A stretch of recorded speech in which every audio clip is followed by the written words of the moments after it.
मित्रांनो, शेतकऱ्यांना शेती पिकाच्या नुकसानीसाठी हेक्टरी जवळपास 18 ते 50 हजार रुपयापर्यंतचं अनुदान मंजूर करण्यात आलेलं आहे.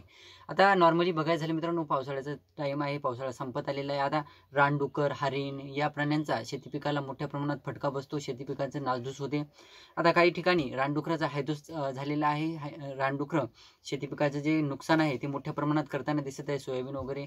तर मित्रांनो, त्यासाठी राज्य सरकारतर्फे किंवा एक अनुदान मंजूर करण्यात आलेलं आहे. यांच्या शेतकऱ्यांना आता हे अनुदान पाहिजे असेल, ज्यांचं फळपिकाचं म्हणा किंवा कोरडवाहू जमीन असेल, फळपिकं असतील, तर त्या पिकांचं जर नुकसान होत असेल तर त्या पिकांसाठी शेतकऱ्यांसाठी अनुदान मंजूर करण्यात आलेले आहे. तर ते अनुदान कसं मिळवायचं आणि कुठे तक्रार करायची याची त्याविषयीची सविस्तर माहिती आपण आजच्या व्हिडिओमध्ये क्लिअर करण्याचा प्रयत्न करणार आहोत. तत्पूर्वी जर चॅनलवर नवीन असेल तर चॅनलला सबस्क्राईब करा आणि समोरील जे बेल आयकन बटन आहे ते दाबायला विसरू नका. तर नमस्कार मित्रांनो, मी राजसूर्य, स्वागत आहे कृषी युट्यूब चॅनलमध्ये.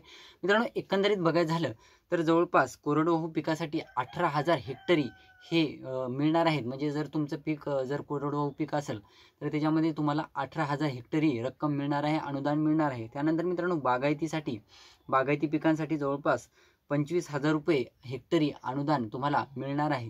त्यानंतर मित्रांनो, फळबाग पिकासाठी जवळपास 50,000 हेक्टरी अनुदान तुम्हाला मिळणार आहे. आता यासाठी तुम्हाला करावं काय लागणार आहे, तुम्हाला जे तुमचं जे नुकसान झालेलं आहे ते नोटकॅम, जे आपल्या मोबाईलमध्ये ॲप घ्यायचं आहे नोटकॅमचं, तर त्या नोटकॅममध्ये तुमच्या शेती पिकाचं जे नुकसान झालेलं आहे त्याचे फोटो घ्यायचे आहेत आणि त्या फोटो घेऊन तुम्हाला वन विभागाशी संपर्क साधायचा आहे.